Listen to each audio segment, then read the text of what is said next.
Welcome back to my YouTube channel. ಇವತ್ತು ತೋಟಕ್ಕೆ ಬಂದಿದ್ದೀವಿ. ನೋಡಿ ತೋಟದಲ್ಲಿ ಏನೇನೆಲ್ಲ ಕೀಳ್ತೀವಿ ಅಂತ ನೆಕ್ಸ್ಟ್ ತೋರಿಸ್ತೀನಿ.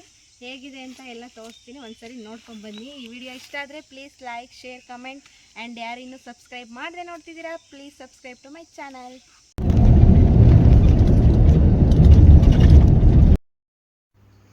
ಇವತ್ತು ಮುಂಚೆನೇ ಹೇಳ್ದಾಗೆ ತೋಟಕ್ಕೆ ಹೋಗ್ತಿದ್ವಿ. ತೋಟ ಅಂದರೆ ನಮ್ಮ ತೋಟ ಅಲ್ಲ, ಅಣ್ಣನ ಫ್ರೆಂಡ್ ತೋಟಕ್ಕೆ ಕರ್ಕೊಂಡು ಹೋಗ್ತಾ ಇದ್ದಾನೆ. ಅಲ್ಲಿ ನಾವು ಲಾಕ್ಡೌನಲ್ಲಿ ಇಲ್ಲಿ ಊರಿಗೆ ಬಂದಾಗ ಅಲ್ಲೊಂಥರ ಮೆಮೊರಿ ಚೆನ್ನಾಗಿತ್ತು. ಲಾಕ್ಡೌನ್ ಮೆಮೊರಿನ ರೀಕ್ರಿಯೇಟ್ ಮಾಡೋಣ ಅಂತೇಳ್ಬಿಟ್ಟು ಹೋಗ್ತಾ ಇದ್ದೀವಿ. ಅಲ್ಲಿ ಮಾವಿನಕಾಯಿ ಆಮೇಲೆ ಜೋಳ ಎಲ್ಲ ಬೆಳೆದಿದ್ದಾರೆ, ಚೆನ್ನಾಗಿದೆ ಅಂತೇಳ್ಬಿಟ್ಟು ನಾನೇ ಕರ್ಕೊಂಡು ಹೋಗು, ಚೆನ್ನಾಗಿರುತ್ತೆ ಹೋಗೋಣ ಅಂತೇಳ್ಬಿಟ್ಟು ಕರ್ಕೊಂಡು ಹೋಗ್ತಾ ಇದ್ದೀನಿ. ನೋಡಿ ಇದು ರಂಗನಾಥ ಸ್ವಾಮಿ ಬೆಟ್ಟ ಅಂತೇಳ್ಬಿಟ್ಟು ತುಂಬ ಜನಕ್ಕೆ ಗೊತ್ತಿರುತ್ತೆ. ಮಣಜೂರು ಅಲ್ಲಿರೋದು ಬೆಟ್ಟದ ರಂಗಸ್ವಾಮಿ ಅಂತ. ತುಂಬ ಜನಕ್ಕೆ ಮನೆ ದೇವ್ರೂ ಇರುತ್ತೆ. ಯಾರ್ಯಾರು ಮನೆ ದೇವರು ಹಾಗೇನೆ ಅಲ್ಲಿಂದನೇ ಒಂದು ಕೈ ಮುಗಿದ್ಬಿಡಿ. ಹಾಗೇನೆ ನೋಡಿ ಹೋಗ್ತಾ ಇದ್ದೀವಿ. ಹಳ್ಳಿಲಿ ಬೆಳಗ್ಗೆನೇ ಹೋಗಿದ್ವಿ. ಬೆಳಗ್ಗೆ ಅಂದರೆ ಒಂದು 7 ಗಂಟೆಗೆ ಹೋಗಿದ್ವಿ. ಆಲ್ರೆಡಿ ಈ ಟೈಮಲ್ಲಂತೂ ಬಿಸಿಲಿಗೆ ನೋಡಿ, ಆ ಬಿಸಿಲು ನತ್ತಿಗೆ ಏರ್ಬಿಟ್ಟಿದೆ ಅಂತಾರಲ್ಲ, ಹಾಗಾಗ್ಬಿಟ್ಟಿದೆ. ತುಂಬಾ ಬಿಸಿಲು ಆಗಿತ್ತು ಆಲ್ರೆಡಿ ನಾವು ಹೋಗೋ ಅಷ್ಟರಲ್ಲೇ.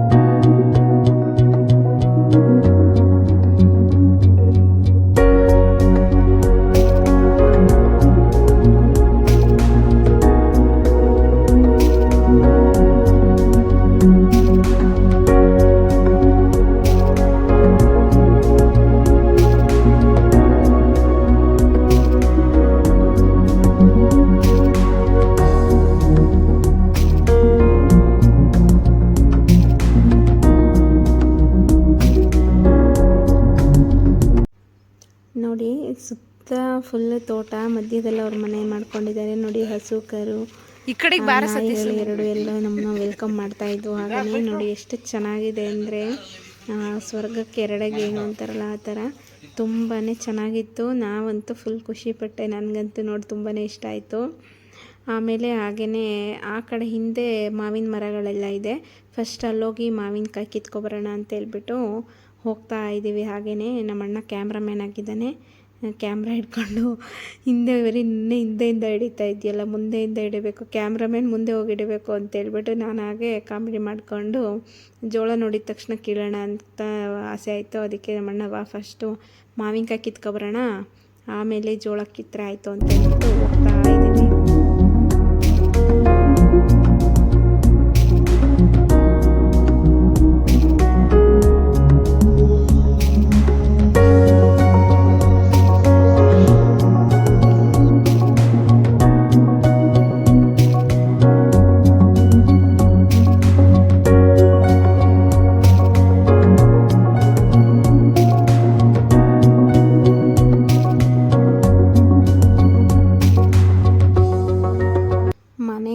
ಆಸೆಯಿಂದ ಅಂತೂ ಬಂದೆ ಮಾವಿನಕಾಯಿ ಕಿತ್ಕೊಳ್ಳೋಣ ಚೆನ್ನಾಗಿರುತ್ತೆ ಅಂತ ಹೇಳ್ಬಿಟ್ಟು. ಇಲ್ಲಿ ಬಂದು ನೋಡಿದ್ರೆ ಎಲ್ಲ ಇನ್ನೂ ಈಚು ತುಂಬ ಚಿಕ್ಕದಾಗಿತ್ತು, ಇನ್ನೂ ಯಾವುದು ಬಲ್ತಿರಲಿಲ್ಲ.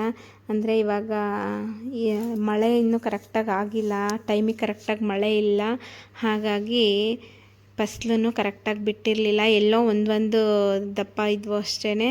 ಅದನ್ನೇ ನೋಡಿ ಹುಡುಕಿ ಕಿತ್ಕೊಳ್ಳೋಣ ಅಂತ ಹೇಳ್ಬಿಟ್ಟು ಹುಡುಕ್ತಾ ಇದ್ದೀವಿ.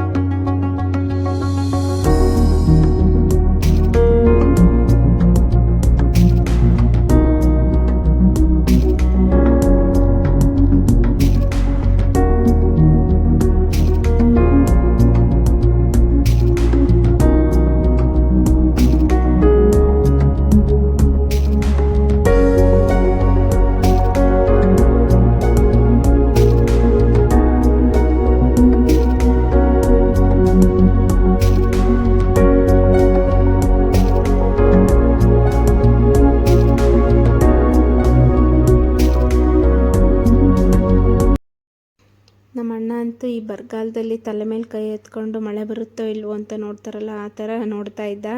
ಅದಕ್ಕೆ ಮರದ ಮೇಲೆ ಹತ್ಬಿಟ್ಟು ಕೀಳು ಅಂತ ಹೇಳ್ಬಿಟ್ಟು ಹತ್ತಿಸ್ತಾ ಇದ್ದೀನಿ. ಅಲ್ಲೇನು 1-2 ಕಿತ್ತ ಅನಿಸುತ್ತೆ.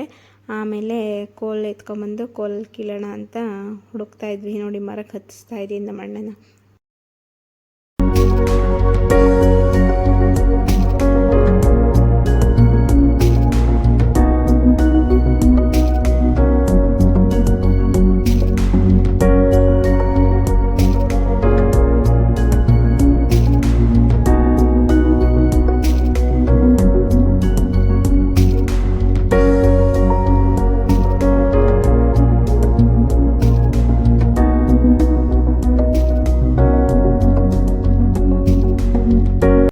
ಜೊತೆಗೆ ಅಣ್ಣನ ಫ್ರೆಂಡ್ ಕೂಡ ಬಂದಿದ್ದರು.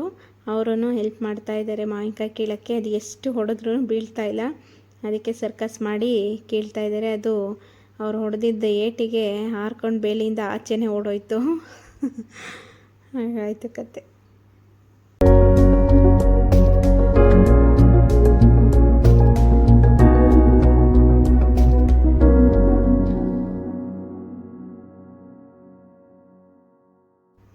ನೋಡಿ ಪಾಪ ಇಬ್ಬರೂ ನನಗೋಸ್ಕರ ಬೆಳಗ್ಗೆನೇ ಕೆಲಸ ಬಿಟ್ಟು ಅಲ್ಲಿದ್ದೆ ನೋಡೋ ಮಗ ಇಲ್ಲಿದ್ದೆ ನೋಡೋ ಮಗ ಅಂದ್ಕೊಂಡು ಹುಡುಕ್ತಾ ಇದ್ದಾರೆ. ಇದು ಬೂತ್ ಕನ್ನಡಿ ಇಟ್ಕೊಂಡು ಹುಡುಕ್ದಂಗೆ ಆಯಿತು. ಒಬ್ಬರು ಕೋಲ್ ಇಟ್ಕೊಳ್ಳೋಕ್ಕೆ, ಇನ್ನೊಬ್ಬರು ಅಲ್ಲಿದೆ ಇಲ್ಲಿದೆ ಅಂತ ತೋರ್ಸೋಕ್ಕೆ ನೋಡಿ ಹರಸಾಹಸ ಪಟ್ಟು ಕಿತ್ಕೊಂಡ್ಬಂದ್ವಿ ಮಾವಿನಕಾಯಿನ.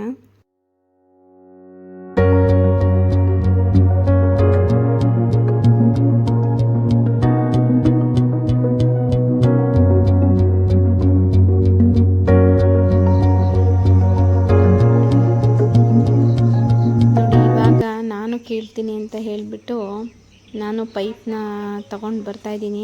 ನೀರಲ್ಲ ಆ ಪೈಪು ನಾನು ಕಿತ್ತು ತೋರಿಸ್ತೀನಿ ಅಂತ ನೋಡಿ ಹಿಡ್ಕೊಂಡು ಈಗ ಹೇಳಿದ್ರೆ ಸಾಕು. ಫಸ್ಟ್ ಚೆನ್ನಾಗೇ ಬಂತು ಒಂದು, ಇನ್ನೊಂದು ವಿಡಿಯೋ ಮಾಡೋ ಟೈಮಲ್ಲಿ ಅಲ್ಲೇ ಸಿಕ್ಕಾಕೊಂಡು ಬರಾಗೇ ಇಲ್ಲ. ಫೈನಲಿ ಕಿತ್ತೆ ನೋಡಿ 2 ಮಾವಿನಕಾಯಿ ಕಿತ್ತಿದ್ದೀನಿ ನಾನು. ಇಷ್ಟು ಮಾವಿನಕಾಯಿ ಸಿಕ್ಕಿದೆ ನೋಡಿ, ಇಷ್ಟೇ ಸಿಕ್ಕಿದ್ದು. ಆ್ಯಕ್ಚುಲಿ ನಾವು ಲಾಕ್ಡೌನ್ ಟೈಮಲ್ಲಂತೂ ಎಷ್ಟು ತಿಂದಿದ್ದೀವೋ ಲೆಕ್ಕನೇ ಇಲ್ಲ. ಇಲ್ಲಿಗೆ ಬರೋದು ಮಾವಿನಕಾಯಿ ಕಿತ್ಕೊಳ್ಳೋದು ಹೋಗೋದು ತಿನ್ನೋದು ಇದೇ ಕೆಲಸ ಆಗಿತ್ತು. ತುಂಬಾ ಇತ್ತು. ಇವಾಗ ಮಳೆ ಇಲ್ಲದೆ ಇರೋ ಕಾರಣ ಇಷ್ಟು ಸಿಕ್ಕಿದೆ. ಆದ್ರೂ ಸಿಕ್ಕಿದ್ರಲ್ಲೇ ತೃಪ್ತಿ ಪಡಬೇಕು ಅಂತ ಹೇಳ್ಬಿಟ್ಟು ಸಿಕ್ಕಿದ್ದಕ್ಕೆ ಸಾಕು ಅಂತ ಹೇಳ್ಬಿಟ್ಟು ತಗೊಂಡು ಹೋಗ್ತಾ ಇದ್ದೀನಿ ನೋಡಿ.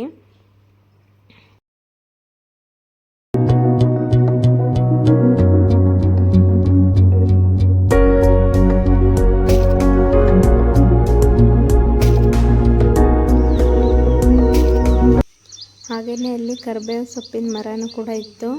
ನಾವು ಇಲ್ಲಿ ಸಿಟಿಗಳ ಕಡೆ ಎಲ್ಲ ಒಂದು ಕಟ್ಟಿಗೆ 10 ರೂಪಾಯಿ ಕೊಟ್ಟು ತಗೋತೀವಿ. ಅಲ್ಲಿ ನೋಡಿ ಫ್ರೆಶ್ ಆಗಿ ಎಷ್ಟು ಚೆನ್ನಾಗಿತ್ತು ಅಂದರೆ, ನನಗಂತೂ ಕರಿಬೇವು ಅಂದರೆ ತುಂಬ ಇಷ್ಟ.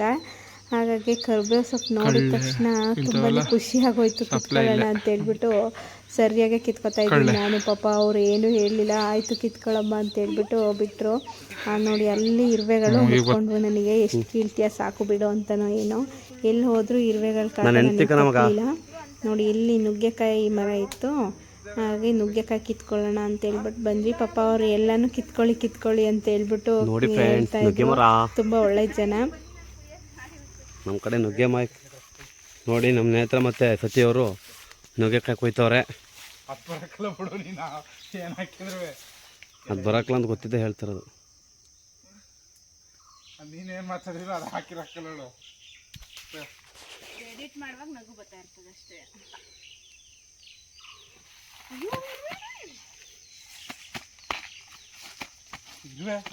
ಅದು ಕೆಂಪುದು ನೋಡಿ. ಅಲ್ಲೂ ನನಗೆ ಇರುವೆ ಕಾಟ ತಪ್ಪಲಿಲ್ಲ. ಅಲ್ಲೂ ಕಾಲಿಗೆಲ್ಲ ಇರುವೆ ಕಚ್ತಾ ಇತ್ತು. ಆದ್ರೂ ನುಗ್ಗೆಕಾಯಿ ಕೀಳೋ ಬರದಲ್ಲಿ ಅದು ಕಚ್ಚಿದ್ದ ಹಾಗೇನೆ ಹೊರ್ಕೊಂಡು ಕೀಳ್ತಾ ಇದ್ದೀನಿ ನೋಡಿ. ಎಷ್ಟು ನುಗ್ಗೆಕಾಯಿ ಇತ್ತು ಅಂದರೆ, ನಾವೆಲ್ಲ ಇಲ್ಲಿ ಮಾರ್ಕೆಟಲ್ಲಿ ಹೋಗಿ ತಗೊಬರ್ತೀವಿ.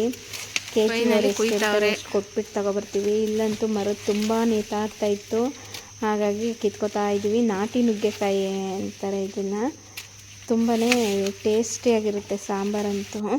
ನಾನು ನುಗ್ಗೆಕಾಯಿ ಸಾಂಬಾರು ಹೇಗೆ ಮಾಡೋದು ಅಂತ ಹೇಳ್ಬಿಟ್ಟು ರೆಸಿಪಿ ಹಾಕಿದ್ದೀನಿ, ಒಂದು ಸರಿ ನೋಡಿ ಟ್ರೈ ಮಾಡಿ ನೀವು.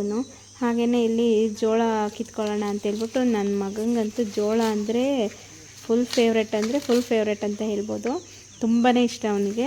ಅದಕ್ಕೋಸ್ಕರ ನನಗೆ ಜೋಳ ನೋಡಿದ ತಕ್ಷಣ ಫುಲ್ ಖುಷಿಯಾಗೋಯ್ತು, ಅವ್ನ ಮಗನಿಗೆ ಇಷ್ಟ ಆಗುತ್ತೆ ಅಂತ ಹೇಳ್ಬಿಟ್ಟು ನೋಡಿ ಇವಾಗ ಫುಲ್ ಬ್ಯಾಗ್ ತುಂಬಿಸ್ಕೊಂಡು ಮನೆ ಕಡೆಗೆ ಹೊರಡೋಣ ಅಂತ ಹೇಳ್ಬಿಟ್ಟು ಹೊರಡ್ತಾ ಇದ್ದೀವಿ. ಬ್ಯಾಗ್ ತುಂಬಿಕೊಂಡು ಹೆಂಗೆ ಹೋಗ್ತಾ ಇದ್ದೀವಿ ನೋಡಿ. ಹಾಗೆ ಇವರು ನಮ್ಮನ್ನ ನೋಡಿ ಏನೋ ತೊಗೊಂಡೋಗ್ತಿದ್ದಾರಲ್ಲಪ್ಪ ಅಂತ ಹೇಳ್ಬಿಟ್ಟು ಇಬ್ಬರು ನೋಡ್ತಾ ಕೂತಿದ್ದಾರೆ ನೋಡಿ.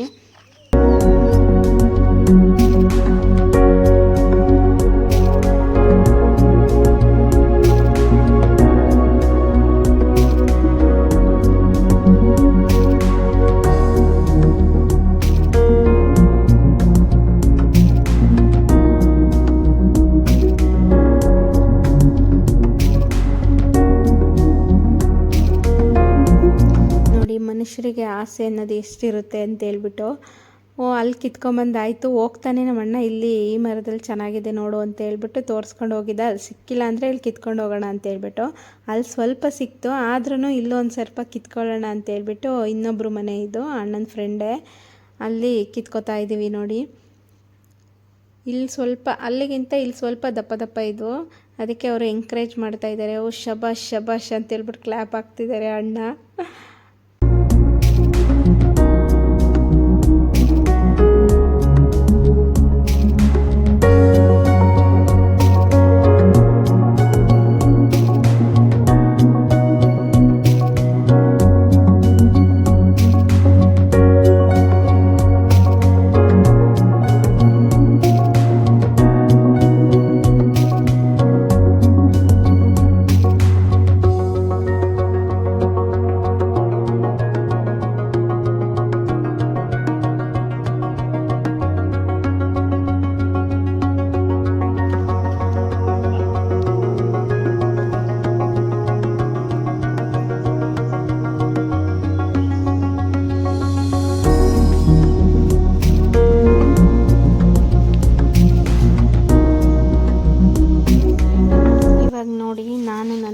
ಇಡಲಿ ಅಂತ ಹೇಳ್ಬಿಟ್ಟು ನಾನು ದೊಡ್ಡ ಇಟ್ಕೊಳ್ಳೋಕ್ಕಾಗಿಲ್ಲ ಅಂದ್ರೂ ಇಟ್ಕೊಂಡು ನಾನು ಕೇಳ್ತೀನಿ ಅಂತ ಹೇಳ್ಬಿಟ್ಟು ಹರಸಾಹಸ ಮಾಡ್ತಾಯಿದ್ದೀನಿ.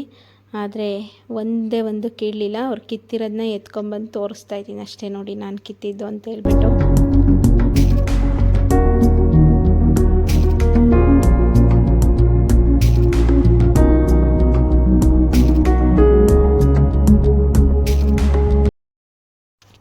ನೋಡಿ ಅಲ್ಲಿ ಅಷ್ಟು ಸರ್ಕಸ್ ಮಾಡಿ 4 ಮಾವಿನಕಾಯಿ ಕಿತ್ಕೊಂಡ್ವಿ. ಅಣ್ಣ ಇಲ್ಲೇನೋ ಕಾಮಿಡಿ ಮಾಡ್ತಾಯಿದ್ರು, ಹಾಗಾಗಿ ಹಾಗೆ ನಗಾಡ್ಕೊಂಡು ಹೊರಟ್ವಿ. ನೋಡಿ ಇದು ಹಳ್ಳಿ ಕಡೆದು ಹಂಚಿನ ಮನೆ, ತೊಟ್ಟಿ ಅದೆಲ್ಲ ನೋಡಿದ್ರೆ ಏನೋ ಒಂಥರ ಖುಷಿ ಅನಿಸುತ್ತೆ. ಇವಾಗೆಲ್ಲ ಇದೆಲ್ಲ ನೋಡೋಕ್ಕೆ ಸಿಗಲ್ಲ ಬಿಡಿ. ಏನೋ ಒಂದು ಮನೆ ನೋಡಿ ಎಷ್ಟು ಚೆನ್ನಾಗಿದೆ, ಒಂಥರ ಚೆನ್ನಾಗಿತ್ತು. ಹಾಗೆಯೇ ಮುಂದೆ ಬಂದ್ವಿ, ಇಲ್ಲಿ ನುಗ್ಗೆ ಸೊಪ್ಪಿತ್ತು, ಹಾಗಾಗಿ ನುಗ್ಗೆ ಸೊಪ್ಪು ಕಿತ್ಕೊಳ್ಳೋಣ ಅಂತ ಹೇಳ್ಬಿಟ್ಟು ಕಿತ್ಕೊತಾ ಇದ್ವಿ. ನುಗ್ಗೆ ಸೊಪ್ಪು ಅಂತೂ ಹೆಲ್ತ್ ಬೆನಿಫಿಟ್ ತುಂಬಾ ಇದೆ, ತುಂಬ ಚೆನ್ನಾಗಿರುತ್ತೆ ಅದು. ಹಾಗಾಗಿ ಅಲ್ಲಿ ಕಿತ್ಕೋತಾ ಇದ್ವಿ. ಆಮೇಲೆ ಅಲ್ಲಿ ಇನ್ನೊಂದು ದೊಡ್ಡ ಮರ ಇದೆ, ಅಲ್ಲಿ ಕಿತ್ಕೊಳ್ಳಿ ಅಂದರು. ಹಾಗಾಗಿ ಒಬ್ಬರು ಮೇಲೆ ಇದು ಮಾಡಿಕೊಡ್ತಿದ್ದಾರೆ, ಇನ್ನೊಬ್ಬರು ಕಿತ್ಕೋತಿದ್ದಾರೆ. ಎಲ್ಲ ಫೈನಲಿ ಕಿತ್ಕೊಂಡು ಮನೆ ಕಡೆ ಹೊರಟ್ವಿ. ನೋಡಿ ಇಷ್ಟು ಕರಿಬೇವು, ಮತ್ತು ಅಲ್ಲೂ ಕರಿಬೇವಿತ್ತು, ಆದರೂ ಬಿಟ್ಟಿಲ್ಲ ನಾನು, ಮತ್ತೆ ಕರಿಬೇವು ಕೀಳಿಸ್ಕೊಂಡೆ. ಆಮೇಲೆ ಇದನ್ನು ಕಿತ್ಕೊಂಡು ಮನೆ ಕಡೆ ಹೊರಟ್ವಿ. ಅಲ್ಲೇ ಹಾಗೆ ಒಂದು ಬಾಳೆಗೊನೆನೂ ಇತ್ತು, ಅದನ್ನು ಕಿತ್ಕೊಂಡು ಹೊರಟ್ವಿ. ಓಕೆ, ಈ ವಿಡಿಯೋ ಇಷ್ಟ ಆಗಿದ್ದರೆ please like, share and comment, ಹಾಗೆ subscribe to my channel. Thank you.